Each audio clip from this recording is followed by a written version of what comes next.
My name is Truong. I am a restaurateur, and currently I am trying to expand my bars and restaurants.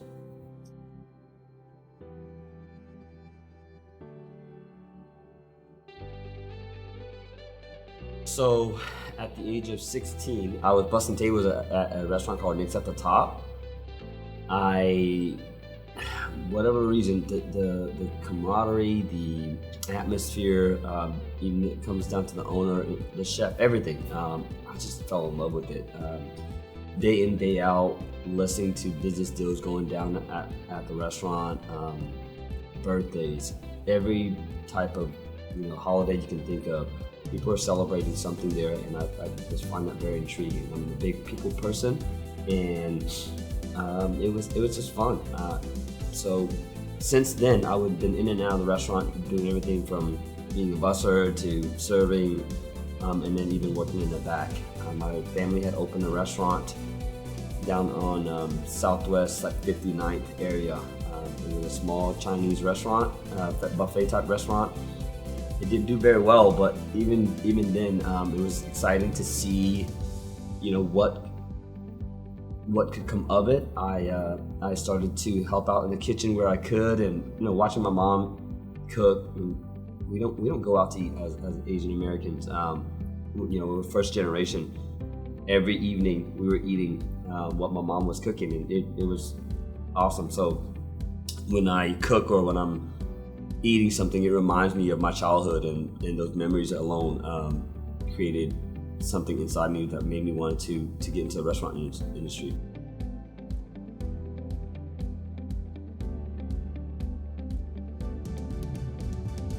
The thing about being a chef, or at least cooking in the kitchen, is you really get an understanding of food costs. You understand waste at a very micro level until you get to the point where you're managing the restaurant. Then you can train, you can put the right SOPs in place to make sure that your team and your staff understand why you're doing the things and the steps that you're taking. So it's very unique to manage from that perspective, because they also understand that you understand how to cook, and that's huge in the restaurant industry.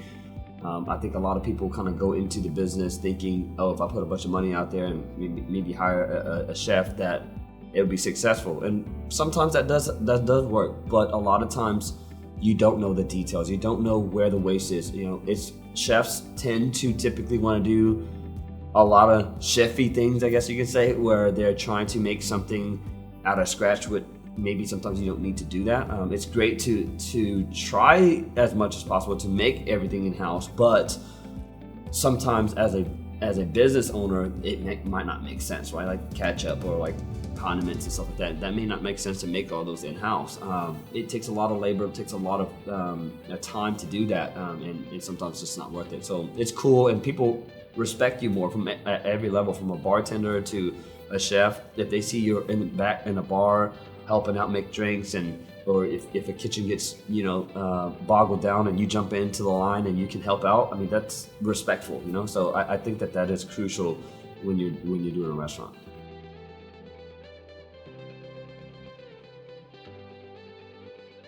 The most enjoyable part of my job is hearing customers loving what you do, the concept to the food, and coming back. Having regulars, sitting down and having a drink with them, I think that's just super cool to do, and you build such relationships and relationship in like every field, right? Everyone has to eat, so you're talking about doctors, politicians, whatever you name it, and someone as small, as even like stay-at-home moms, like you get to hear their stories, and it's cool to meet people. I love that part about the restaurant.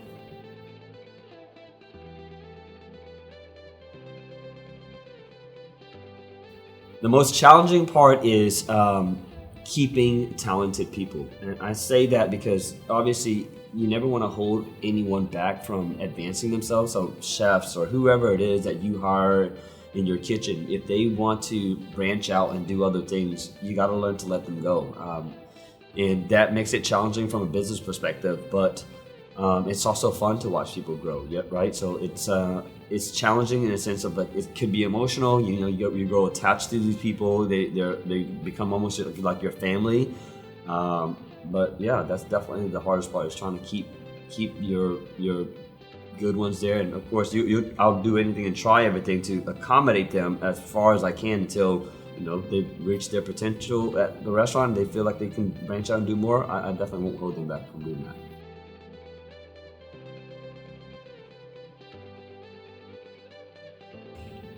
Cooking connects to culture. You know, again, I'm first generation Asian American. So when I was growing up, I only ate Vietnamese food, or Asian food, I should say. As a kid growing up, that's not always fun. You're wanting a burger here, you want this here, you want wings, and your parents don't understand it.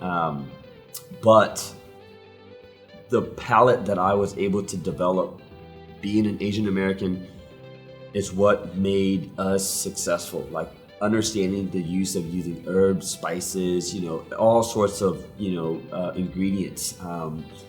That makes it super fun. You know, the restaurant that we own now that is doing very well is called Chicken Beer, and it's basically wings and beer. And what we do there, you know, every flavor, every sauce has an Asian twist to it, and it makes it that much more unique. So, and I didn't want to lose that side of my culture. But I'm also an American, right? So I want to have those two things blend together, and it made sense, especially in Oklahoma. People feel cultured coming in and eating our wings, and I love that. People are like, hey, Asian food is good. It's a, you know, kind of an entry level to Asian food, and from there they might branch into, you know, some other restaurants down on Classen, and I love seeing that. It makes things very diverse, and it's very. I like to say that I'm a part of the reason why people feel comfortable eating more Asian food. So that's pretty cool to watch.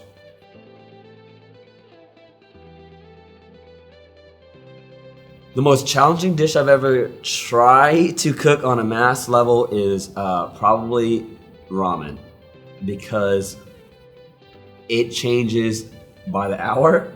It changes even by the minute sometimes, because you want to keep that broth warm and hot all the time. And when that happens, it changes texture, it changes flavor profile, because you're constantly cooking it. So constantly trying to adjust that broth to something consistent has been very difficult. So I definitely just leave that to the chefs that just do ramen.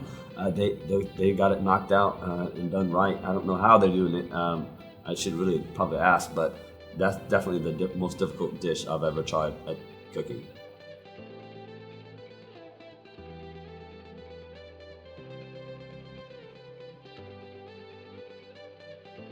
If I was to give any advice, definitely try to put yourself in every position in a restaurant. Everything as from dishwasher to bartending, bussing tables. I say that because you respect their role a lot more, and you're willing to help as a team player when you have taken on some of those roles. It takes a team of us to make sure that the restaurant is successful, right? If the dishes get backed up, you're not going to get nice clean dishes for your entrees to come out on time. Everything from frying to kitchen. I mean, I don't expect you to know every position in the kitchen or in the restaurant, but just having a little bit of experience in every single position gives you a better insight on how to operate and how to help one another. And I think that's very crucial to have teamwork.